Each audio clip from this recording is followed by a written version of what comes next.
Well, good evening and welcome to everyone who's joined us tonight, either on the live recording here on Zoom or on the live broadcast on Zoom or on Facebook Live. We will be starting in another minute. We just wanted to take a moment to welcome you all, and we're thankful that you're here to watch this wonderful presentation from our friend Lois. And we will be back just ready to launch here as soon as a few more people get on, and then we will launch right into it.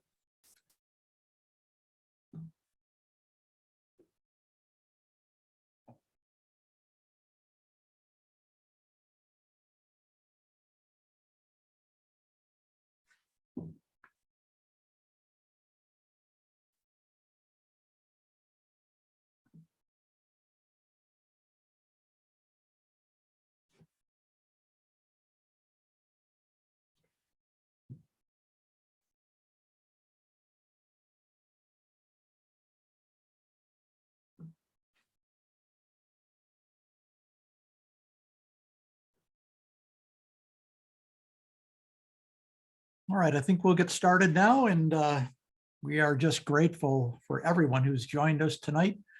This is the Christian Business Board's virtual leadership event for March of 2023. And this is an event that we run every month on the third Monday of every month, live virtual event at between 7 and 8 p.m. We have a different speaker every month, and this month we're just so pleased to have Lois Raats of the Canadian Christian Business Federation with us tonight, and we'll tell you a little bit more about her in a minute or two. But I just want to welcome everyone on behalf of the Christian Business Board. Our mission in life is to enable Christian business professionals wherever they find themselves to be workplace ministers, using God's gifts and using the roles and responsibilities that they've been given to share the gospel. However they may find themselves able to do that, whether it's with direct witness or just in the way that they conduct themselves as they are going about their professional roles, running their businesses, meeting with clients and with suppliers, with their employees. We just want to make sure that we're always showing our faith actively and with the intention of opening doors that will help us to share the gospel of Jesus Christ with anyone who wants to know about it. So we will continue this next month with another presentation from a Canadian Marvin Brubaker, and we'll tell you a little bit more about that later on in the broadcast. But right now, I just really want to introduce Lois, and I am going to stop sharing this. And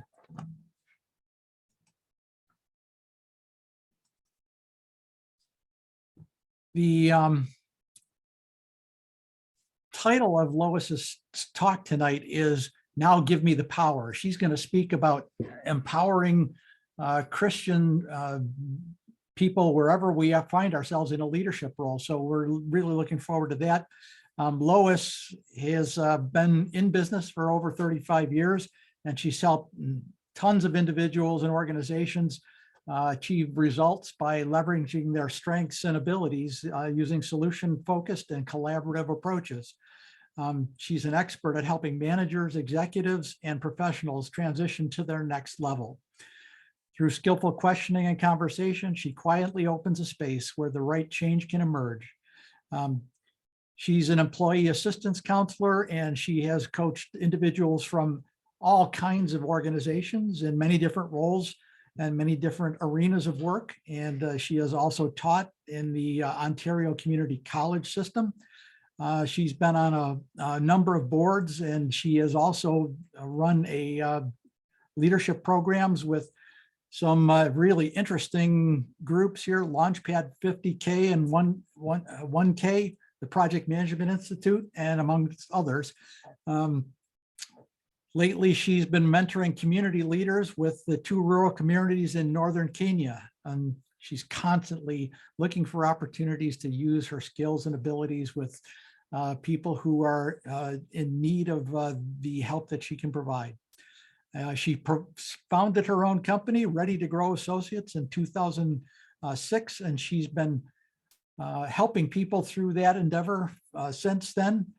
Her website you can find on the Christian Business Board website at christianbusinessboard.com, but it is www.ready2grow.com. And we'll probably post that in the chat before we're done tonight. If you want to go and find out more about her, she's running some very interesting programs to help individuals discover who they are and be able to be successful wherever they find themselves.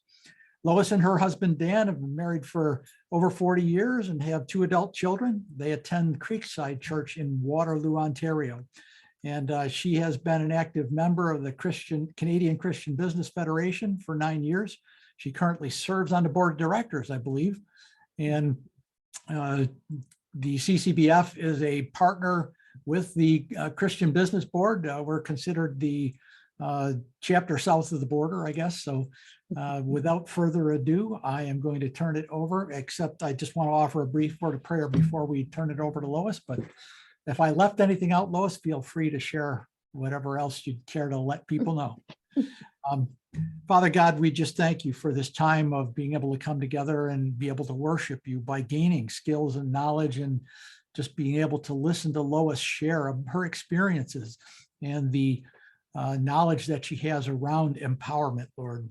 We all need this message, and we just pray that you will guide and direct us through this time, that you'll open our hearts and minds through your Holy Spirit to this message, and that we'll just be able to take it and use it wherever we find ourselves as business people, as family members, as community or church members, Lord. We just look forward to learning some things that we will be able to use in a way that honors and glorifies you. We thank and praise you in Jesus' name. Amen. Amen. Without further ado, I will turn it over to Lois. Thank you. Thank you, Bob, for that fine introduction. You work for a long time, and it kind of builds up on you, and you go, oh, yeah, I did those things. So thank you for that introduction. I wanted to talk about this topic because it's near and dear to my heart. So look, I'll just admit it. I'm a short person, and I'm the youngest of 3 siblings. So I had to establish early in life that I had my own voice. And so I'm sensitive to power dynamics wherever I am. It's just a topic that is near and dear to my heart.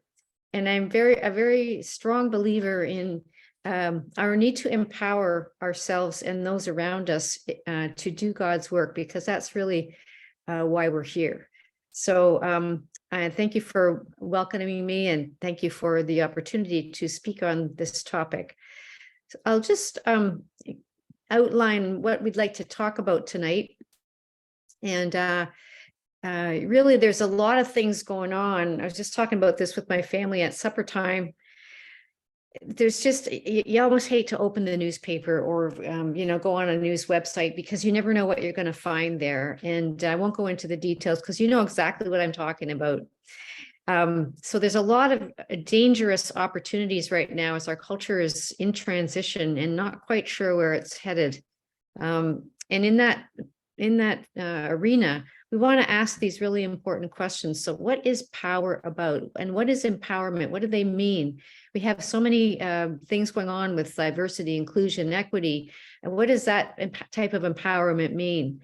And so on. So then we want to take a closer look at God's kingdom and empowerment. We want to be able to empower ourselves, others, and our world. And then we'll just move on to some practical ways to do that. We'll have some questions and discussion at the end. So that's what we're teed up to do this evening. Thank you for coming and paying attention to this. Really, all of us know that we don't need more content.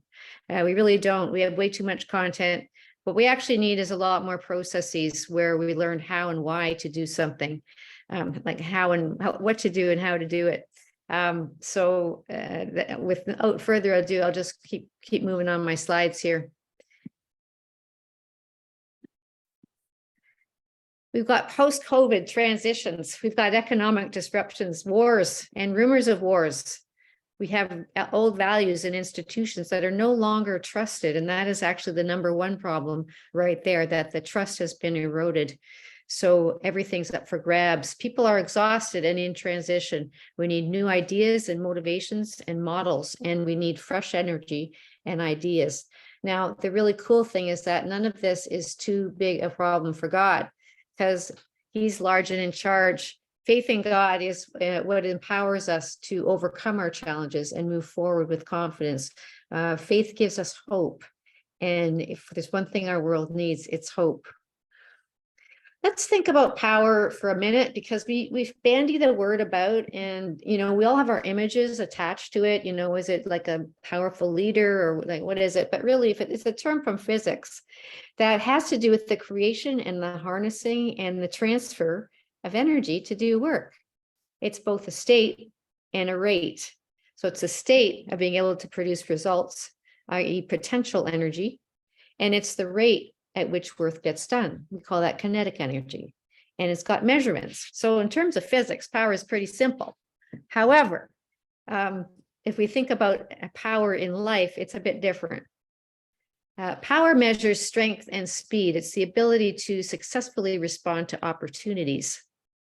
And in our culture, speed and strength tend to impress people because they have a lot of survival value. Who wins in the corporate world? That's the people who are strongest and who are the fastest. And so people are impressed by that, and they want to be like that, even whether it suits their personality or not. They want to be the superhero or the action figure or the power broker or the celebrity. And so we have many channels set up so people can adulate these folks and to try to become more like them, most of which is a lot of hype. So really, when we think about power, it's about strength and speed. Now, what is empowerment? Well, I think of it as in two ways. It's internal power that increases the ability of a person or a group to respond successfully to opportunities. But then it's also a set of external conditions that either support or don't support this responsibility. So different environments will support it better than others, for sure.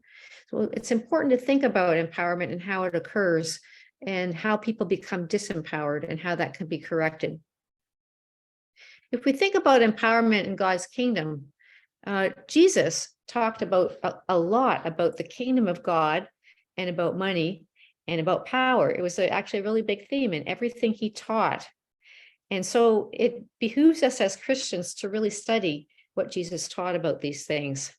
What we find is that God doesn't care about speed and strength as valued by humans. God views these things as only as tools to fulfill purposes and needs in his kingdom. So in other words, he doesn't always need speed and power, speed and strength. Lots of times he works in the opposite way, which we'll talk a little bit more about in a minute.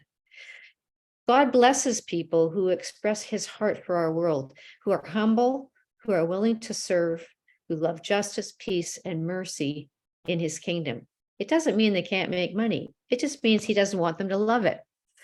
And God also has a preferential option for the poor, meaning defending the defenseless, giving voice to the voiceless, and empowering the powerless.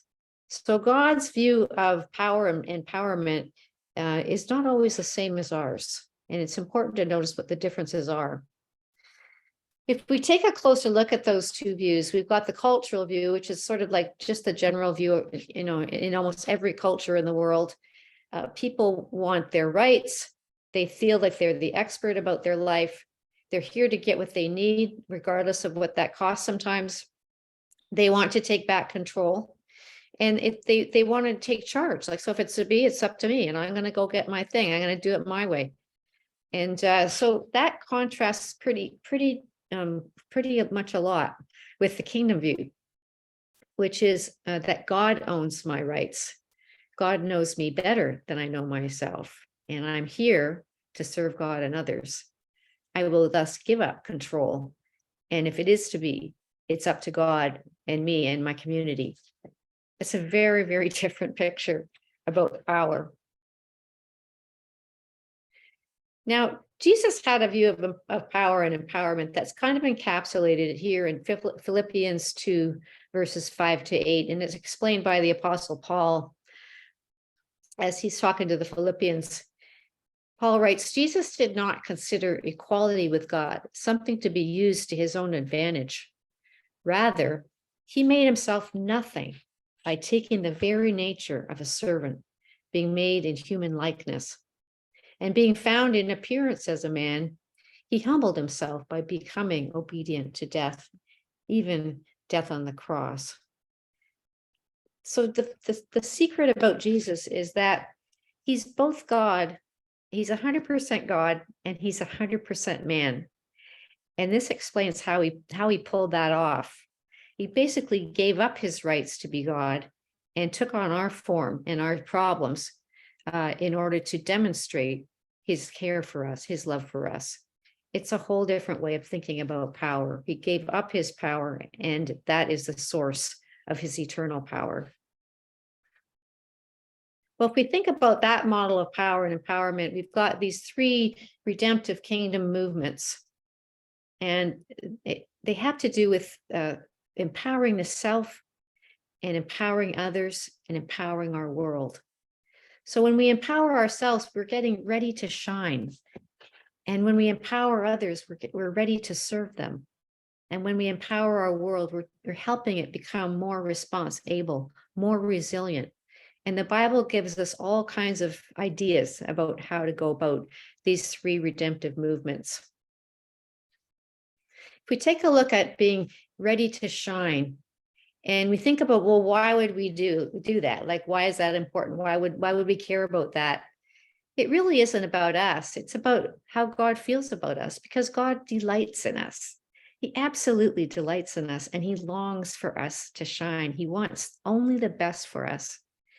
And here are some scriptures that back that up. In Matthew 5:14-16, he says, "You are the light for the whole world.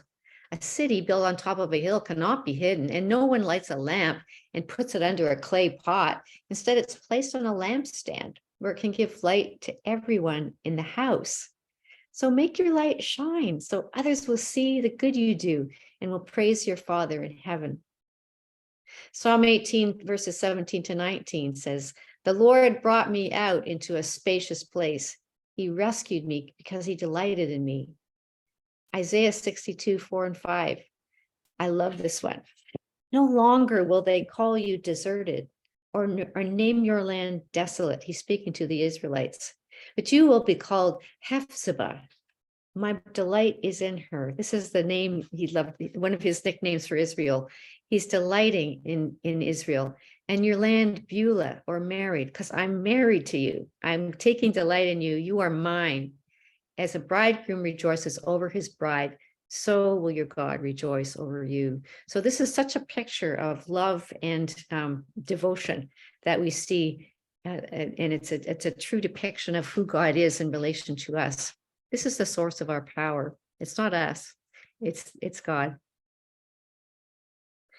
So then if we want to be ready to shine, we want to absorb and reflect God's light daily. We want to discern the path that's unique with us, that God is going to reveal day by day. And we want to make sure we're not parking our car, because God doesn't drive a parked car. He needs you to move. He doesn't want you to wait endlessly for something to happen. He wants you to take action and use that action to learn. So what it says in Micah 6:8 is, "And what does the Lord require of you? To act justly and to love mercy and to walk humbly with your God." Those are three verbs right there. Movement energizes learning.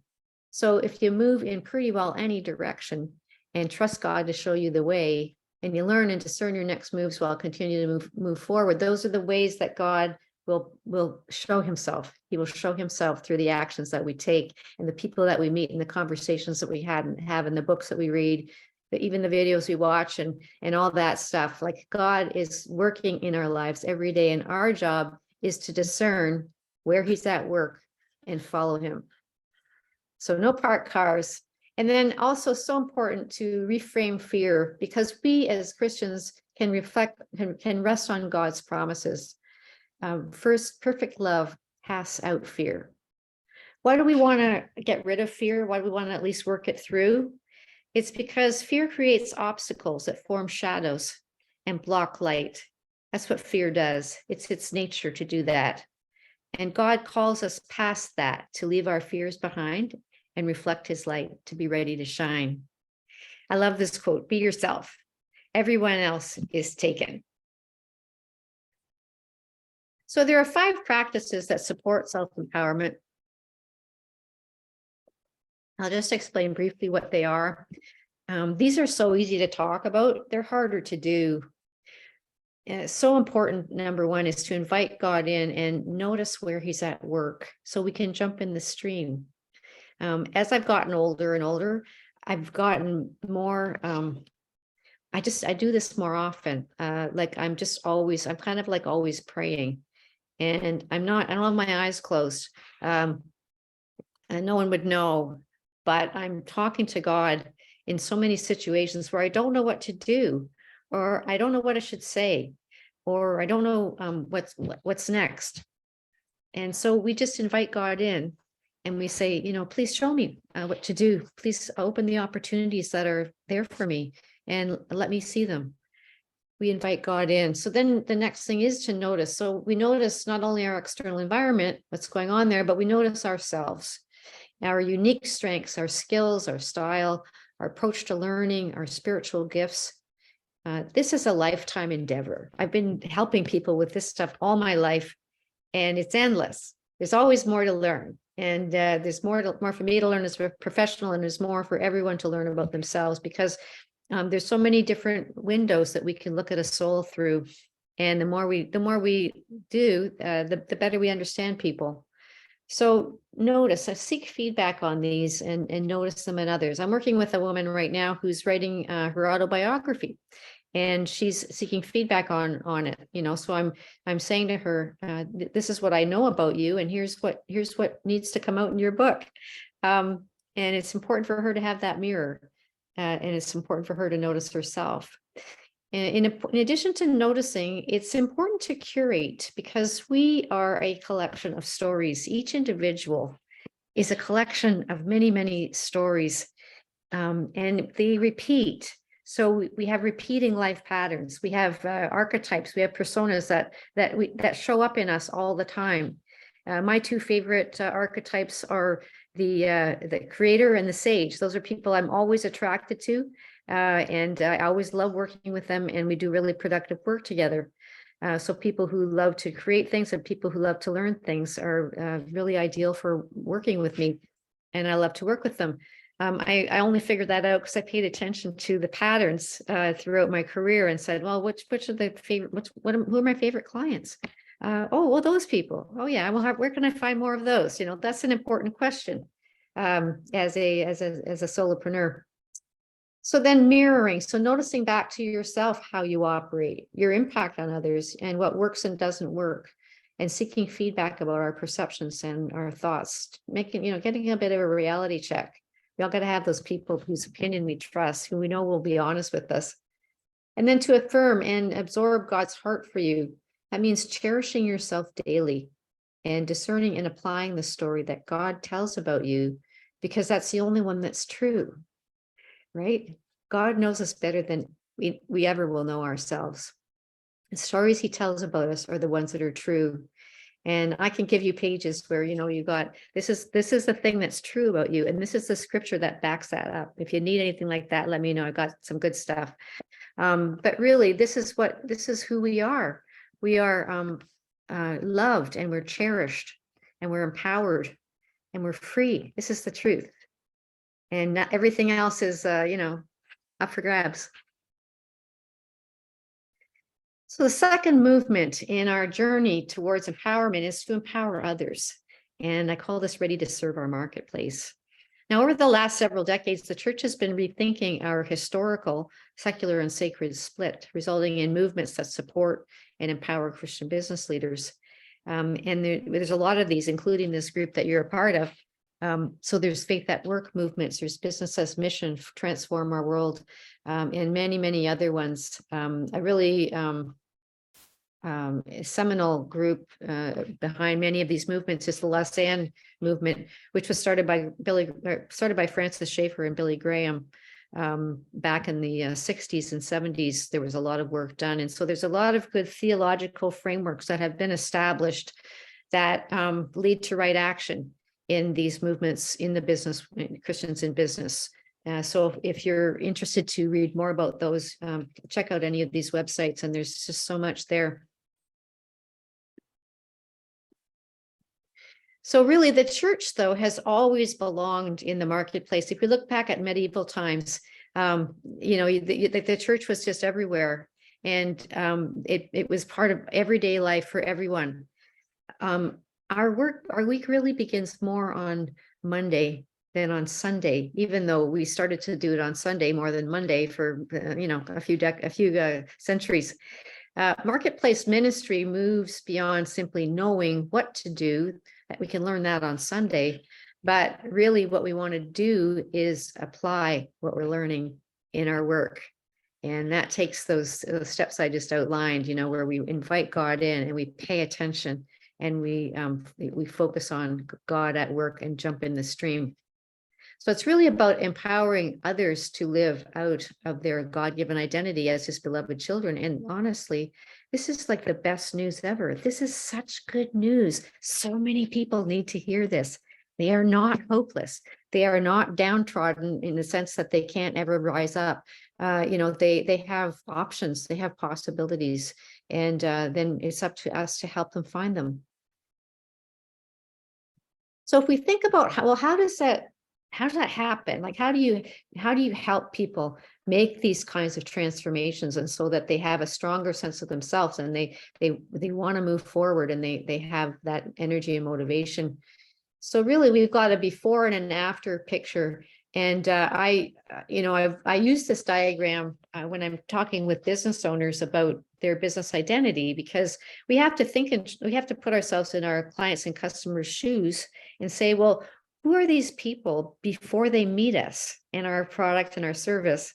And then who are they after? So this is a really good thought process to go through when you're in business or personal transition. You think about, well, what's the before and what do I want the after to be? So if we think about the before, we've got that, we all felt like this, you walk in the store and you don't know anything about TVs, but you got to buy one.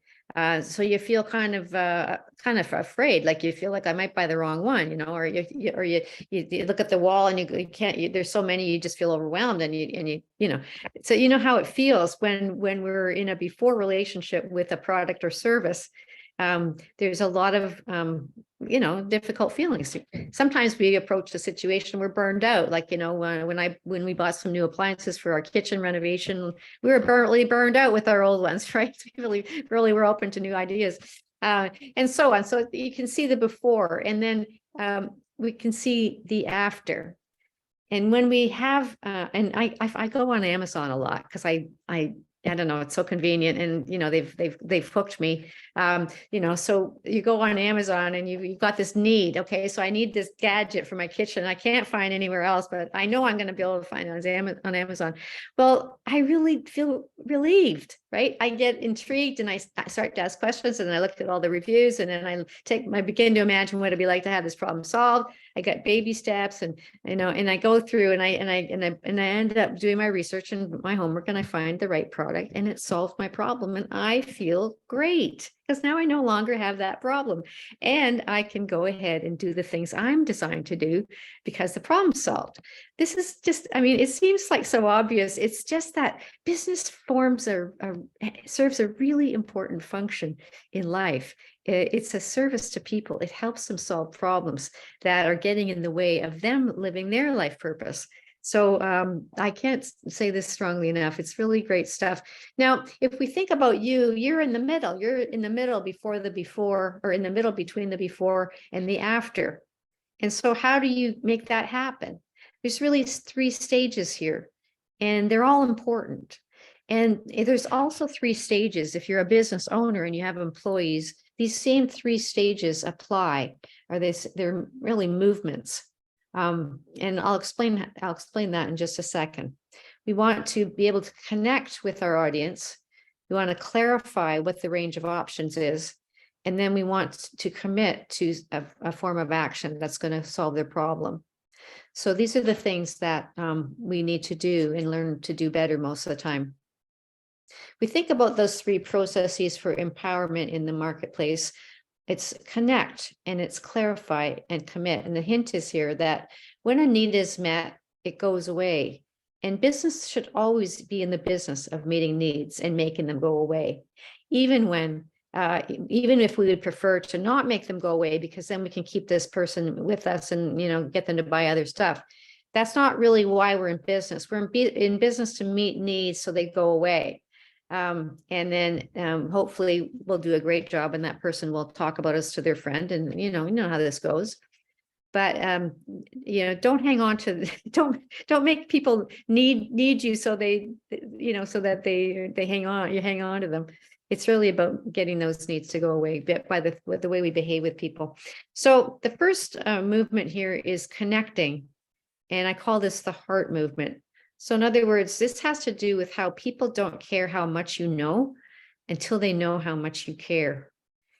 And so there's really these intrinsic needs that our brain is wired to do, to have.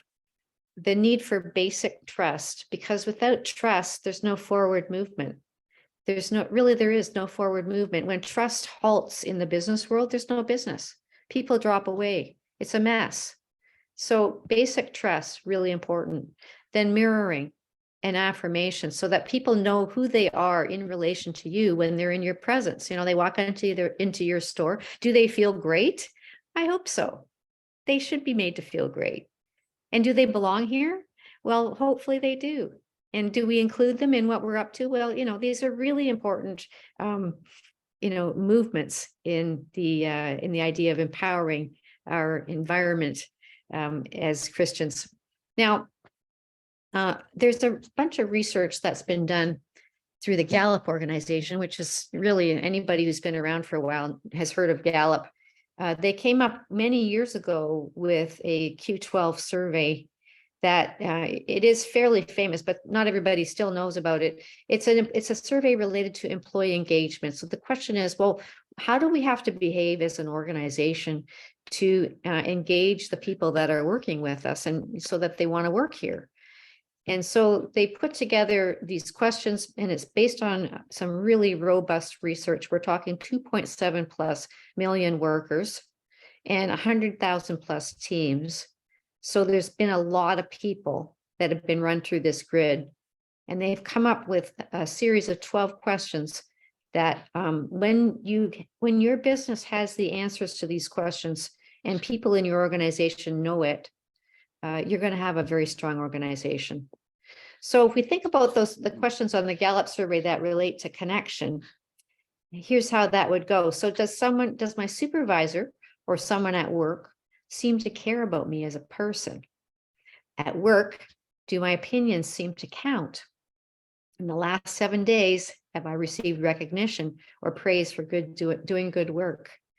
And do I have a good friend at work? Now, this was a little challenging during COVID, but more and more people are needing to have a good environment. That means they really are connected to people at work. They don't go into work and feel like they're in a host of enemies.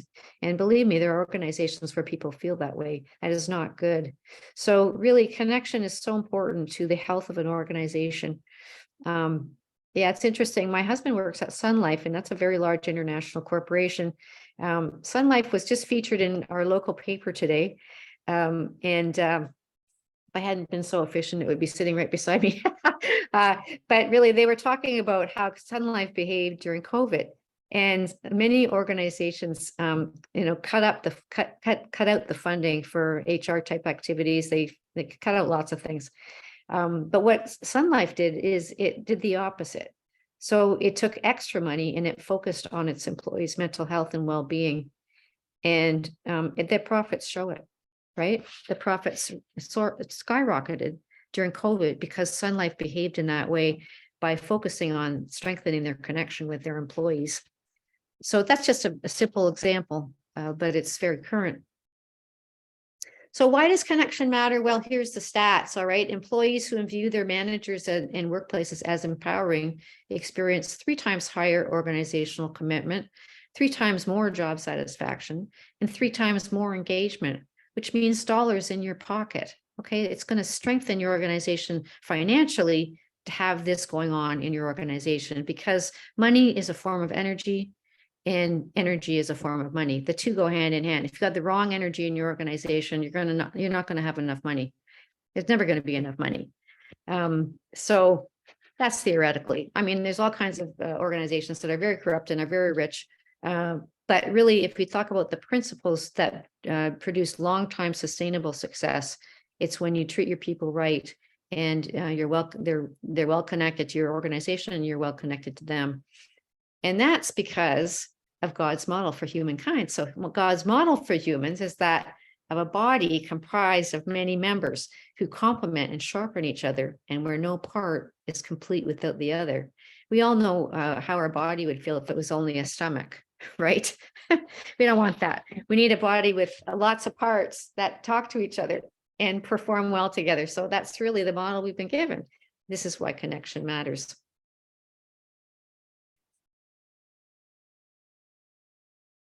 Now, the second movement, we first had connection. The second one is clarity.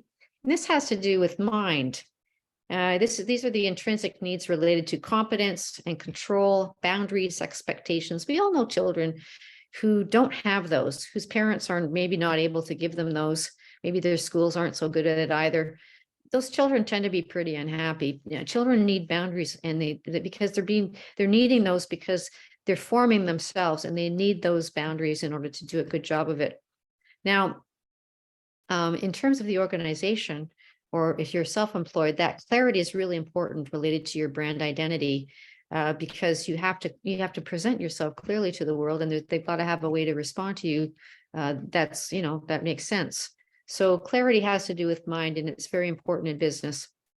The Gallup Q12 survey questions related to clarity, and these are great, by the way. Like, this is a really good self-assessment. Like, you could actually sit down with your team, and you could just go through the questions and say, well, how are we doing with this? Or you could put it up as a survey and just, if you don't want to talk to them, just put it up as a survey and get them to answer it, and then maybe run some small groups around it. This is a really useful set of questions. So do I know what is expected of me at work? This is also really good for performance evaluations, because if they tell you, well, I'm not doing a great job because I don't really know what's expected of me, that's kind of important for the owner to know. So do I know what is expected of me at work? Do I have the materials and equipment I need to do my work right? Now, I won't speak of my husband again, except I will, because he works in a large corporation. Sometimes he has what he needs to do his job. There's been times, when things were transitioning or whatever, and he needed the stuff from IT, and he couldn't get it. He couldn't get permission to get it. Well, that's a very frustrating situation. Maybe some of you have been in that situation, because you need that materials and equipment to do your work right. And the company needs to trust you, and you need to trust the company in order to set that up. So anyways, at work, do I have the opportunity to do what I do best every day? And are my coworkers committed to doing quality work? These are the questions related to clarity.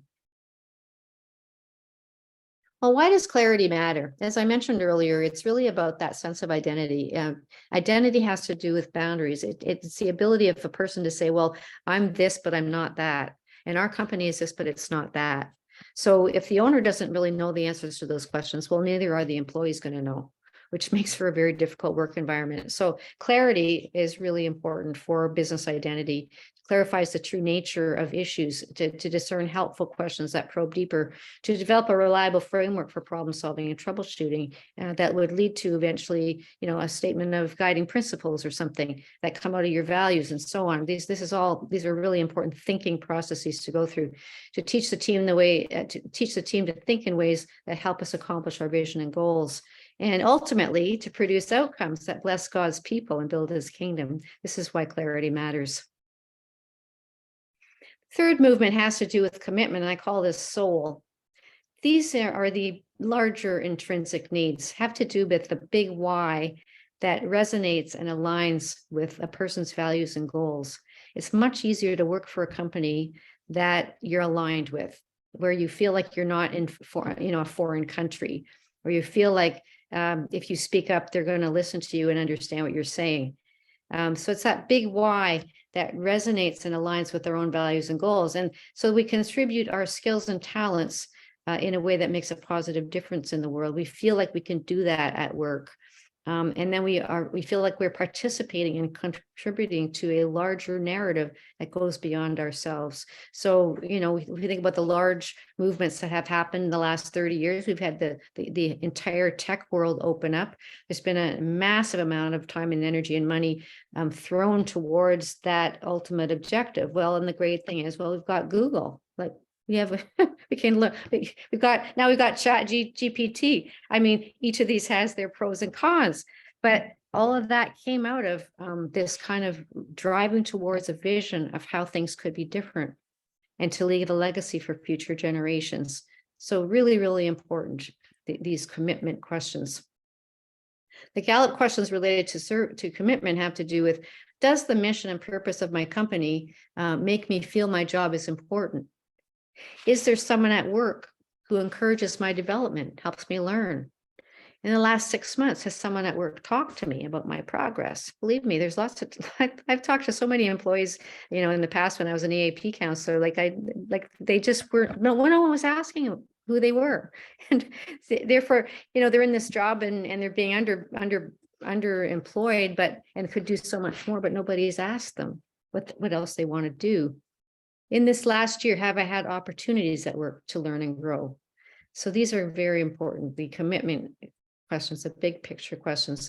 Well, why does commitment matter? It matters because it is what energizes responsibility. If you want your employees to be resilient, if you want to be resilient yourself, you got to understand what you're committed to, because that's where your energy both comes from and is driving to. It energizes growth. And it fulfills our instinctive God-given longing to fulfill the potential that He has in mind for us and our desire to build a better life. In other words, God has designed us for work and He's wired us to build His kingdom. We almost can't not do it. People who are not doing it, not living in this way, not living out of their strengths, and so they tend to be quite unhappy. So it is a pressing matter to help people identify who they are and where their gifts are best used so that they can go use them and have God build His kingdom here on earth. So if we think about responsibility, resilience, it's connection, plus it's clarity, plus it's commitment. They all go together and they help to build that resilience that produces outcomes. These outcomes are emotional investment in our world and its challenges, emotional investment in corporate vision and outcomes, personal responsibility for team success, determination to persist and succeed even when there's obstacles, and positive contribution that benefits us all. It's really easy to say these things. We're in a big mess with this stuff right now. We have a lot of people with a lot of mental health challenges, and they're nowhere near this. They're nowhere near this. It's inconceivable that they could go and be emotionally invested in something and actually work towards a goal. So something's broken, and we need to fix it, because our society is at stake, our world is at stake. So yeah, you can get me going about this. It's pretty important stuff. So these outcomes of responsibility in the workplace really matter. In summary, the purpose of Sunday is Monday. It says in Genesis 2:15, the Lord God took the man and put him in the Garden of Eden to work it and take care of it. And in so doing, He was mirroring Himself, because that's who we worship. We worship a working God. We don't have a God who goes on vacation. We don't have a God who cohorts, is in cahoots with this other God over there. And, we don't have that kind of God. We serve a God who is unified and who loves us and who works alongside us to produce outcomes that build His kingdom and make a beautiful world. So our garden is a post-Christian nation that is in mighty need of transformation. And I'm not talking politics here. I'm talking the whole enchilada. We need changes on so many levels, and we need more people who catch the vision and want to do the work. So let's get ready. Let's get ready to shine and to serve and to transform our world. Thanks for having me here. And now we have some time for some questions discussion. And I'll just make a couple of quick announcements here. So here's, if you want to contact me, I'm happy to chat with you anytime. The easiest way is to connect with me on LinkedIn and Facebook. And then also, if you want me to have your email, just go to my website at readytogrow.com and, subscribe to the email newsletter, and then you'll be on my list, and that would be great. I don't do a lot of content creation. I don't fill your inbox with crap because I don't believe in that. I really want to have conversations with people and help them to get high value outcomes. That's really what the work is. So I'm happy to stay in touch with you and have a conversation at any time. Just let me know. So the questions here, are we ready? And maybe I'll turn it back over to you, Bob. Do you want to weigh in on this, or will I just go ahead and ask the questions?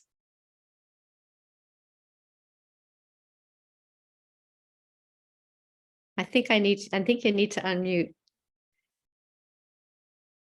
I think he's on. Yeah, there we go. Always forget to push that button. Why don't we go ahead and try to work through your question list here? And I've got some things that I'd like to ask you about as I was listening to your presentation. Sounds good. Why don't we start with your questions? Because it's way more interesting just to have a back and forth. I'd love to chat with you a bit more. Okay.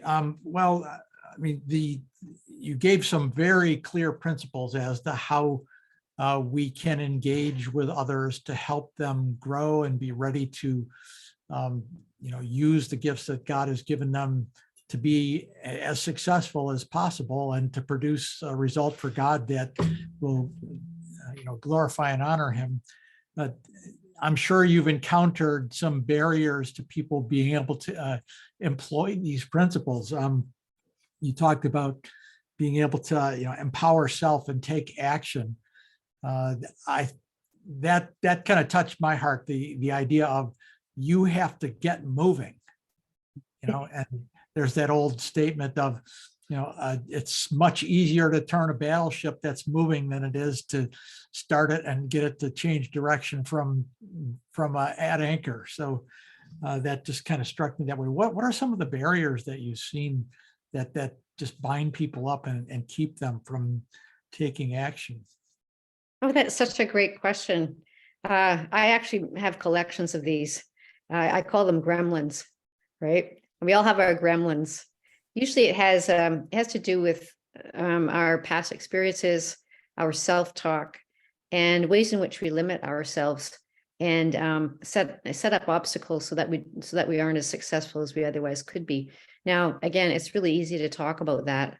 It's really hard to change it.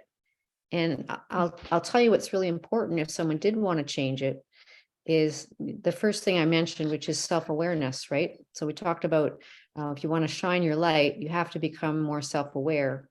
And so I'm very practical when I work with people because I just find that highfalutin stuff just goes in one ear and out the other.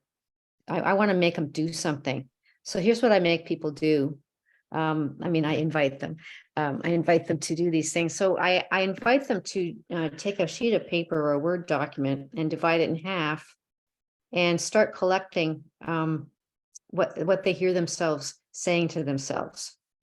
And they put all of those statements on the left side of the page.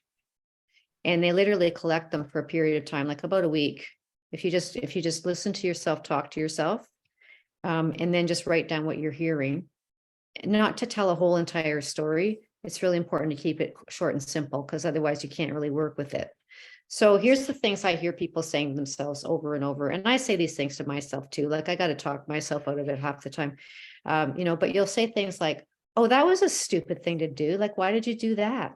Or like, why can't you get things together? What's wrong with you? And what do you think you're trying to prove? Or like, we just fill our heads with this garbage. So we have to, in order to change that, we have to stop doing it. But we're not going to stop just cold turkey, right? Like we're addicted to these statements. We're just used to them, like they're habits, they're mental habits. So what we have to do is when we write them down and look at them and we're appalled at what we see there, we take each one at a time and we reframe it.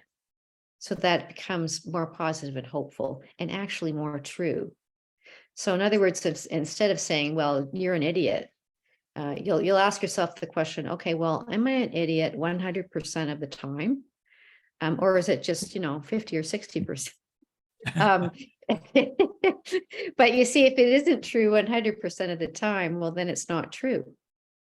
So we can discard it and we can just ask the question, what is more true? What is more true is that I'm an idiot some of the time, and the rest of the time I'm pretty good.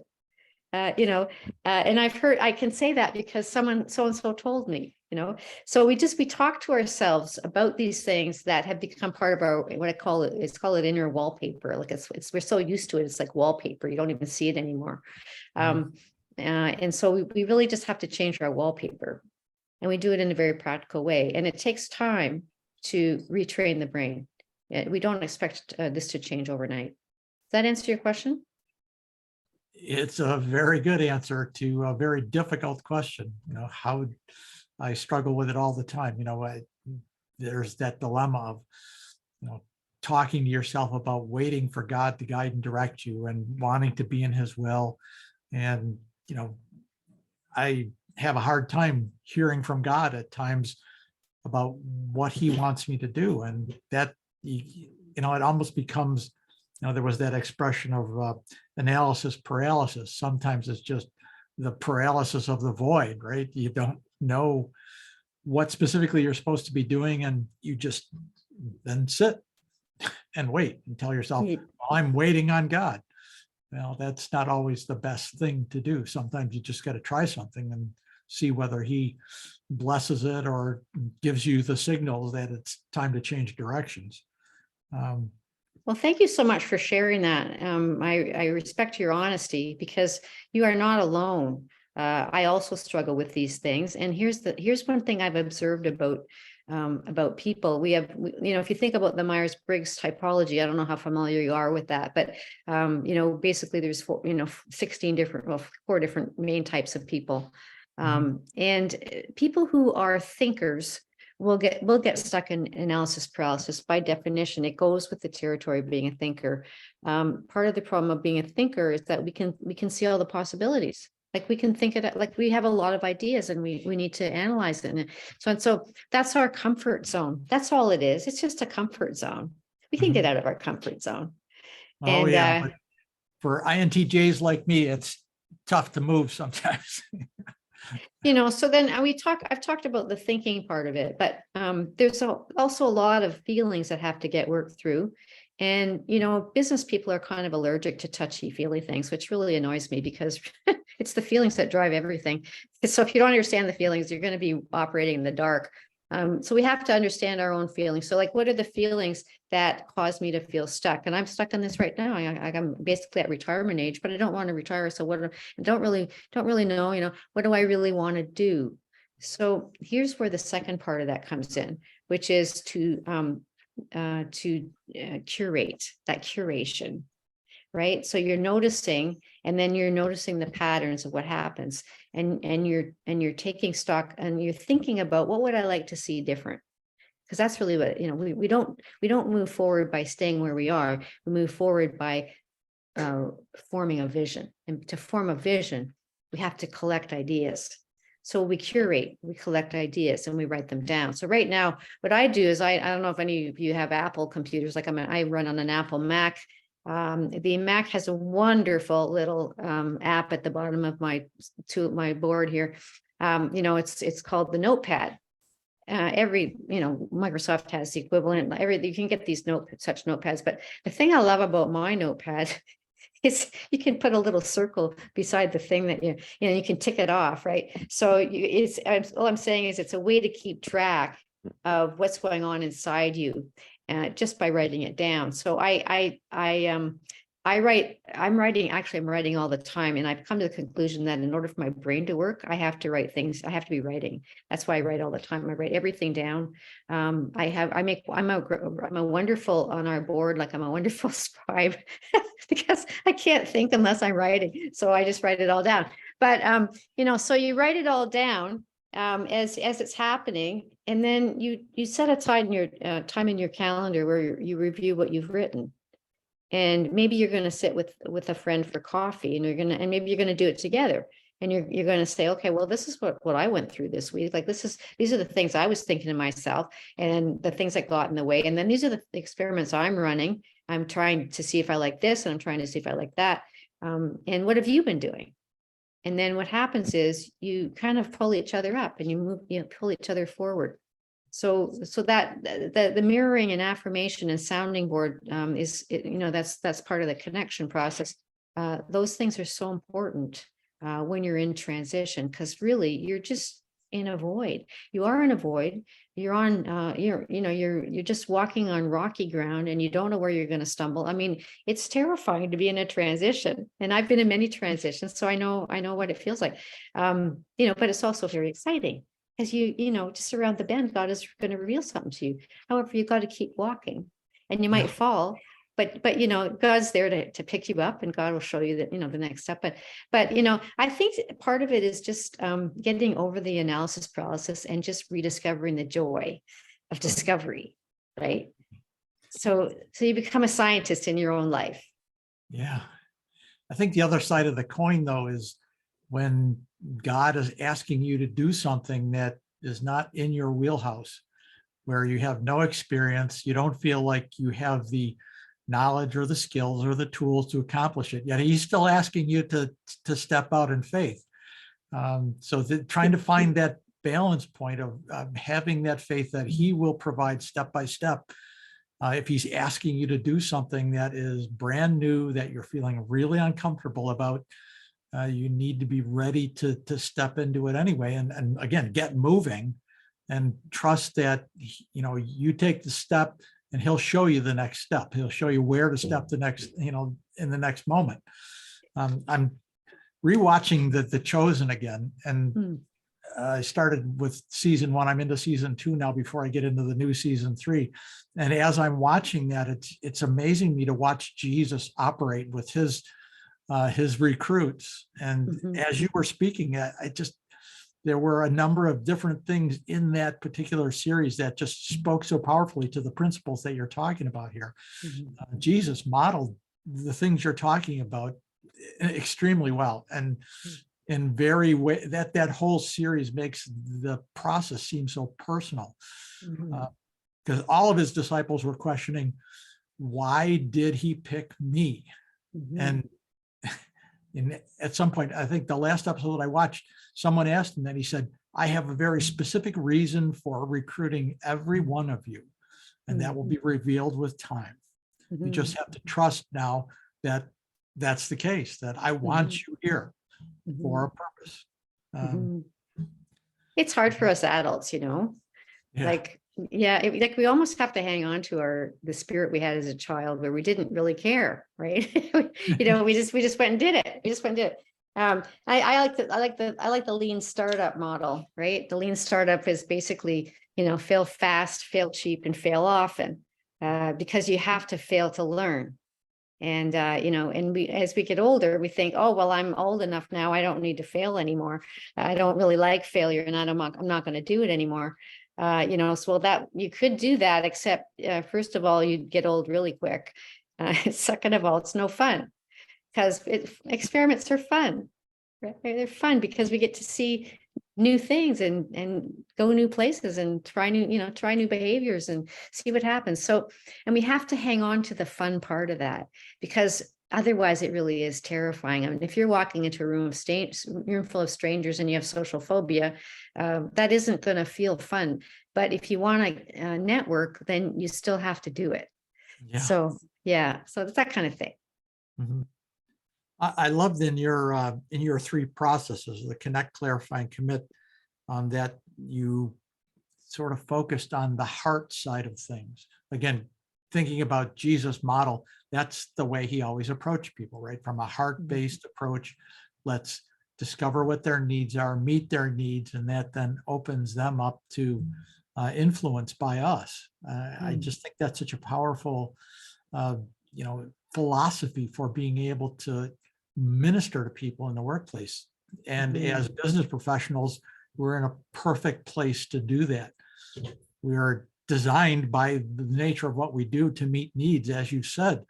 And in that meeting that need, hopefully we can gain enough influence and trust with them that they'll come to us and say, well, something's different about you. You have this different demeanor about you. Can you tell me more about that? I've had that happen to me a number of times, and it's just amazing how God opens those doors, or the cracks in the personality that allow you to be able to get in and really draw somebody in. Or God uses us to do that. I'm not an expert at it by any means, but I've had that experience where, all of a sudden, just because I did something that people didn't expect, because I do business in a biblical way, and say, what made you do that? Yeah, it's part of what it means to shine a light, because the world is so full of a lack of hope. There are so many people who are ground down, and we're all ground down in certain ways, even when we don't even know we're feeling ground down. And so there's just always room for God to work. And we just have to open our eyes to it and look for the opportunities. And if we think in terms of, supposing a person is selling a product or service, and they want to, be the light in the marketplace with their product or service, the real question is to take Jesus' approach to your audience, right? To ask, what do they need? What do you need me to do? That's the question he always asked, say, a sick person or someone he was going to help. He didn't just like sail in and, solve everything. He asked what the person wanted, and then he gave it to them. So, these are just really important biblical principles that really need to inform our daily work as business owners and managers. You spoke about the Gallup survey, the clarity survey, and I thought that you had mentioned that you sometimes ask those questions of people that you're working with. Do you use that as sort of like an organizational assessment, or questions similar to that, to help gauge where people are? Yeah, I do. I have a lot of different types of assessments that I would use to speak into a situation or to learn more about it. And in fact, that's one of the things that I curate, right? I'm always collecting resources and organizing them. That seems to be what I do. Yeah, so there's that this is just one of many windows that you can use to look at an organization through. And so really the consulting process, and you would know this as a project manager, you have to consult with the situation, the people in the situation, to better understand what is needed, who are these people, what do they need, what's their vision, where do they want to go. So, but really the way to get there is through the questions, because questions are like, I call coaching, it's like opening a space where the right change can emerge. And the way you do that is by asking the questions that will get to the answer that needs to happen, right? So it's like a reverse engineering. You would know this as a project manager. You imagine the vision of the place where you want to get, and then you reverse engineer the formula to get there. So that's really what coaching is. It opens a space where the right change can emerge, and that's really it's really done via questions where you kind of intuit what the answer might be. But you're not going to give them the answer. You're going to get the answer, and you're going to form the question so that the answer comes out of the person that's sitting in front of you. That's where the magic happens. Yeah. I also have coached many people along the way as well, and I agree with you completely that you just need to ask those open-ended questions and allow them to guide and lead you wherever it is that they need to go. And see, it's you have to help along the way, but Yeah, and it's a principle that applies not just to coaching, but just to business in general. So because really, if you think about design thinking and its importance for brand building, that's really what design thinking does. Is it asks a set of questions that help a business or a situation to articulate where it wants to go and what it's all about. And so it's a very broad application for coaching. I mean, I call it kind of like the coach approach to everything. Coach approach to selling, coach approach to marketing, but it's really, it's design. So you're designing the right solution because you have identified the correct problem. Mhm. I use a coaching approach to project management because we're Yeah, trying to do exactly the same thing. exactly. Yeah. So Excellent. Well, Lois, this has been just great. It's been so good to talk to you again, and I really appreciate the time that you've devoted to help us look into this idea of empowering people. I just pray God's blessings over you and your family and your business practice. And just wanted to kind of wrap things up here a little bit with just a word about the event that we're going to be running next month. We will have another friend from the Canadian Christian Business Federation, Marv Brubaker, with us. Marv is the executive director of MentorLink Canada, and he'll be talking about interpersonal relationships in leadership, very closely tied to this concept of empowerment. His presentation is titled, "I Need You and You Need Me." So we'll be looking forward to having you back with us again. That is Monday, April 17th at 7 p.m. in the evening EST time. And if you want to see recordings of the previous events that we've run, you can go to our website at christianbusinessboard.com. Let me just put a slide up quickly to just share that. And if you would like to contact us, you can also, next slide down, actually. There we go. You can email us at info@christianbusinessboard.com. You can visit our Facebook page at Christian Business Board, where we will be posting the recording of this event, or you can go to our website at www.christianbusinessboard.com. All of the events that we've run for the past almost 2 years now are on that on the event pages there. So there are many great lessons there. So we invite you to go and check that out. I'd also strongly urge you to visit Lois's website and see the great things that she's got there, and contact her if you have any questions about tonight's presentation or anything else that you think she might be able to help you with. Again, Lois, we thank you for your time tonight, and we look forward to, again, maybe having you back at some point in the future. Do you have very any happy last- to. Excellent. Thank you Well, so thank much. well, thank you so much for this opportunity. It's been a real pleasure, and look forward to staying in touch over time. Excellent. All right. Well, I'm going to say good night for now, and we will be back next month, and hopefully you'll visit our website and check out some of the resources that we have there. So I just pray God's blessings over everybody who has been with us tonight and everyone who will be watching this via the recording, and we'll look forward to seeing you at some point in the future. Good night.